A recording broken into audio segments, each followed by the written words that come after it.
The resilience calculation is probably going to be a default to no for most people.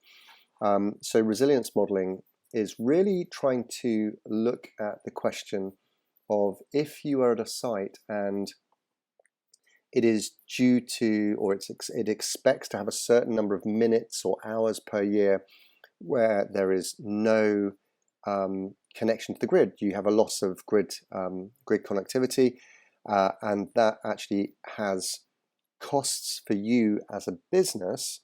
Then what we're trying to work out is whether energy storage could provide you with resilience for those moments. So if you do want to have a look at this, and we can talk about this with you in more detail, please get in touch about it. But we can put yes. And so what we need are two bits of information. We need to know the customer minutes lost per year.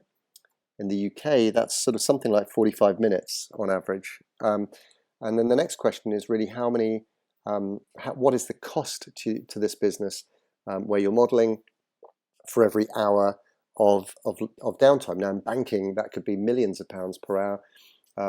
In some of the bigger, more risky sort of businesses, certainly you're talking about hundreds of thousands, if not millions. And for some normal businesses, it may only be £10,000 an hour or less. But if you can put a cost per hour into it, then what we can look at is the probability of failure throughout the year and what storage at any moment in time will actually do to mitigate that risk. And so then what we can do at the end is give you a resilience value for having storage in your project, which is here's the probability of failure, here's at any moment in time, given that probability, how batteries may help you, and therefore here's what you might save from a resilience perspective.